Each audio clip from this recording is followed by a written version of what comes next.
आज का ये एपिसोड शुरू करने से पहले एक छोटी सी बात। क्या आप भी अपना पॉडकास्ट बनाने की सोच रहे हैं? तो एंकर ट्राई कीजिए। ये पॉडकास्ट बनाने का सबसे आसान तरीका है। नंबर 1, ये फ्री है। नंबर 2, इसमें कई सारे ऐसे टूल्स हैं जो आपको अपने फोन और कंप्यूटर पर रिकॉर्ड और एडिट करने की फैसिलिटी देते हैं। नंबर 3, आप अपने पॉडकास्ट को डिस्ट्रीब्यूट भी कर सकते हैं, जिससे इसे स्पॉटिफाई और दूसरे प्लेटफॉर्म पर सुना जा सके। तो डाउनलोड कीजिए फ्री एंकर ऐप या विजिट कीजिए anchor.fm पर अपना पॉडकास्ट स्टार्ट करने के लिए। ये तो थी एक छोटी सी जानकारी, और अब शुरू करते हैं एपिसोड का सिलसिला। तो आज के एपिसोड में लीजिए सुनिए फणीश्वर नाथ रेणु के लिखे उपन्यास मैला आंचल का भाग 11, मेरी यानी समीर गोस्वामी की आवाज में।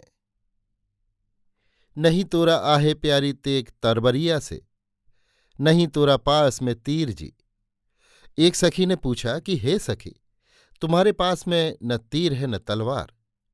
नहीं तोरा आहे प्यारी तेग तरबरिया से, कौन ही चीजवा से मार लूं बटोहिया के, धरती लोटा बेला बेपीर जी। ये सुनकर जो औरत सदा ब्रिज पर मोहित थी बोली, सासू मोरा मरे हो, मरे मोरा बहनी से, मरे ननद जेठ मोर जी, मरे हमर सब कुल पली बरवा से, फंसी गईली प्रेम के डोर जी। इतना कहकर वो सदा ब्रिज के पास आई और पानी पिलाकर प्रेम की बातें करने लगी। आजू की रतिया हो प्यारे, यहीं बिताओ जी। तंत्रिमा टोली में सुरंगा सदा ब्रिज की कथा हो रही है। महंगूदास के घर के पास लोग जमा हैं। पुरैनिया टीसन से एक मेहमान आया है। रेलवे में काज करता है। तंत्रिमा टोली के लोग कहते हैं, खलासी जी, खलासी जी सरकारी आदमी है। खलासी जी यदि लाल पत्तखा दिखला दें तो डाकगाड़ी भी रुक जाए। रुकेगी नहीं, लाल पत्तखा देखते ही रेलगाड़ी रुक जाती है। लाल ओढ़ना ओढ़कर गाड़ी पर चढ़ने जाओ तो गाड़ी रुक जाएगी और ओढ़ना जप्पत हो जाएगा। खलासी जी बहुत गुनी आदमी है, पक्का ओझा है। चक्कर पूछते हैं, भूत प्रेत को पेड़ में कांटी ठोककर बस में करते हैं। बांझ निपुत्तर को तुकताक कर देते हैं। तुकताक यानी टोटका। कुंवर विजयभान, लोरिका और सुरंगा सदा ब्रिज का गीत जानते हैं। गला कितना तेज है। उस बार सुराजी हूलमाल में खलासी जी ने लिख दिया था। हूलमाल यानी आंदोलन। बैंगनबाड़ी के जमींदार के लड़के ने रेल का लैन उखाड़ा है, बस फांसी हो गई है। कोट और नंदन तक फांसी बहाल रही। नंदन यानी लंदन। लेकिन महंगूदास को कौन समझाए। बेचारी खलासी जी 1 साल से दौड़ रहे हैं महंगूदास की बेवा बेटी फुलिया से पश्चिम की बातचीत पक्की करने के लिए। हर बार खलासी जी झोरी में मोरंगिया यानी नेपाली गांजा लाते हैं। तंत्रिमा टोली के पंचों को पिलाते हैं। सुरंगा सदा ब्रिज गाते हैं। गांव के बीमार लोगों को झाड़ फूंक देते हैं। उस बार उचितदास की डेरावाली को तुकताक कर दिया। मरने के 4 दिन पहले बूढ़ा उचितदास संतान का मुंह देख गया। लेकिन महंगूदास को कौन समझावे। फिर खलासी जी लेन देन की बात भी करते हैं। 1 कौड़ी नकद न देंगे। जाति बिरादरी को एक साम भोज कबूलते हैं। और क्या चाहिए। सरकारी आदमी जमाई होगा। कभी तीर्थ करने के लिए जाएंगे तो रेल में टिकस भी नहीं लगेगा। रमजूदास की स्त्री तंत्रिमा टोली की औरतों की सरदारिन है।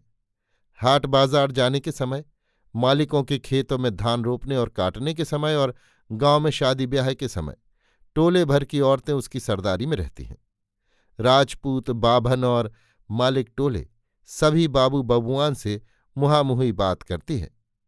दिल लगी का जवाब हंसकर देती है और समय पड़ने पर हाथ चमका चमका कर झगड़ा भी करती है।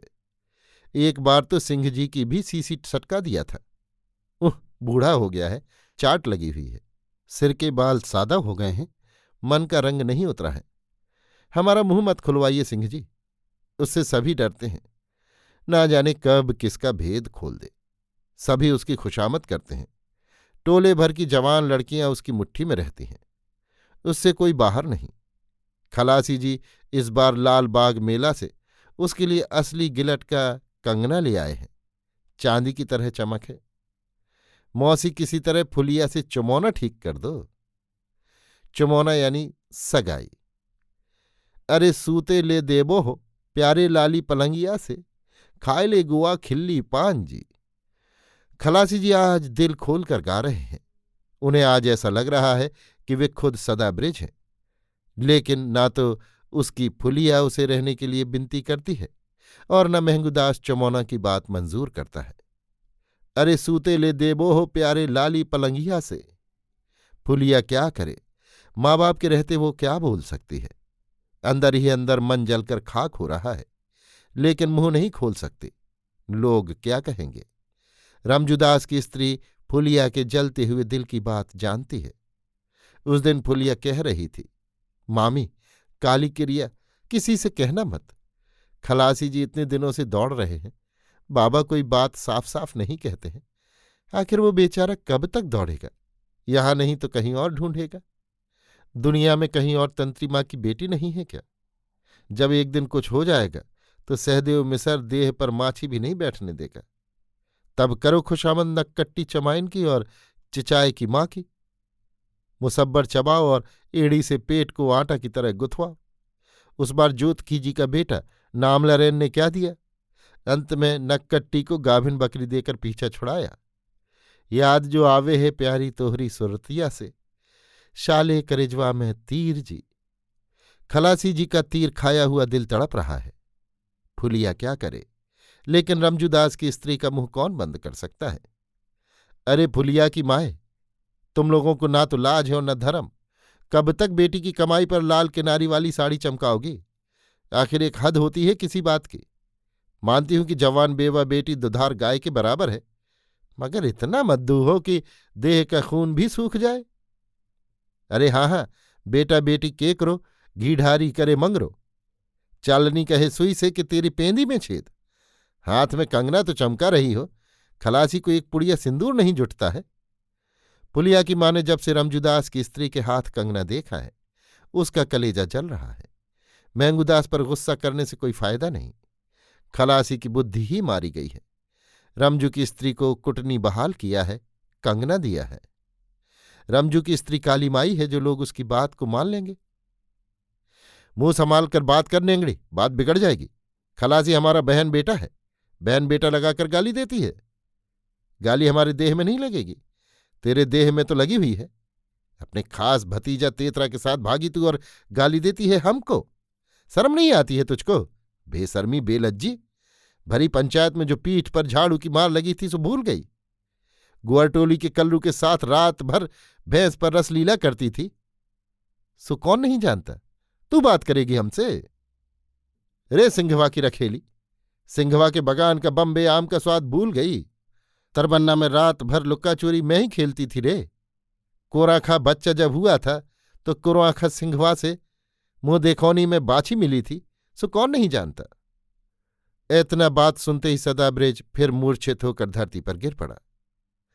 महंगूदास के घूर के पास होने वाली सुरंगा सदाब्रिज की कथा में औरतों के झगड़े से कोई बाधा नहीं पहुंचती है। औरतों के झगड़े पर यदि मर्द लोग आंख कान देने लगें तो हुआ। औरतों के झगड़े का क्या, अभी झगड़ा किया, एक दूसरे को गालियां सुनाई, हाथ चमका चमका कर, गला फाड़ फाड़ कर एक दूसरे के गड़े हुए मुर्दे उखाड़े गए, जीभ की धार से बेटा बेटी की गर्दन काटी गई, काली माई को काला पाठा कबूला गया, हाथ और मुंह को कोड़ कुष्ठ से गलाने की प्रार्थना की गई, और 1-2 घंटे के बाद ही सफाई, मेल मिलाप हो गया। एक दूसरे के हाथ से हुक्का लेकर गुड़गुड़ाने लगीं, साग मांग कर ले गईं और बदले में शकरकंद भेज दिया। कल शाम को मालिक के खेत से अंधेरे में उखाड़ लाया है लड़के ने। मालिक देखते तो पीठ की चमड़ी खींच लेते।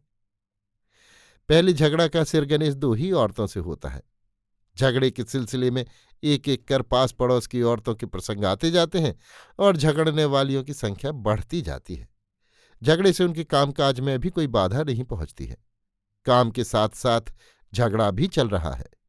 जब सारे गांव की औरतें झगड़ने लगती हैं तब कोई किसी की बात नहीं सुनती, सब अपना अपना चरखा ओंटने लगती हैं। लेकिन फुलिया आज झगड़े में हिस्सा नहीं ले रही है। वो टट्टी की आड़ में खड़ी होकर सुरंगा सदाब्रिज की कथा सुन रही है। खलासी जी के गले में जादू है। ओझा गुनी आदमी है। कथा और गीत में फुलिया ये ही भूल जाती है कि सहदेव मिसर शाम से ही कोठी के बगीचे में उसके इंतजार में मच्छर कटवा रहा है। खलासी के गले में जादू है। मामी, क्या है रे, बोलना। सहदेव मिसरवा के पास जाएगी क्या? नहीं मामी, एक बात कहने आई हूं। काली क्रिया किसी से कहना मत। खलासी जी तो तुम्हारी गुहाल में सोते हैं ना। काली क्रिया। सुरंगा सदाब्रिज की कथा समाप्त हो गई है। झगड़ा लंका कांड तक पहुंचकर शेष हो गया। सहदेव मिसर मच्छरों से कब तक देह को खून चुसवाते। साला खलसिया, साली हरामजादी। अच्छा, कल देखूंगा। गांव में सन्नाटा छाया हुआ है और रमजू की स्त्री के गुहाल में सुरंगा कह रही है सदाब्रिज से, अभी नहीं, जब बाबा चमौना के लिए राजी होंगे तब मैं तुम्हारे साथ भाग चलूंगी। उनको राजी कैसे किया जाए? कौन एक मिसर है? सुना है। सदाब्रिज बेचारा कहता है। सब झूठी बात है, तुम बालदेव जी से कहो। कौन बालदेव? पुरैनी है आश्रम वाला। हाँ, सभी उनकी बात मानते हैं। बाबू बबुआन भी उनसे बाहर नहीं। तुम बंदगी मत करना, जय हिंद कहना। लेकिन वो तो हम पर बड़ा नाराज है। देशद्रोहित के फिर इसमें नाम दिया है। देशद्रोहित यानी देशद्रोही। मां के लिए नाक की बुलाकी ले आना, असली पीतल की बुलाकी। अभी आप सुन रहे थे फणीश्वरनाथ रेणु के लिखे उपन्यास मैला आंचल का भाग 11, मेरी यानी समीर गोस्वामी की आवाज में।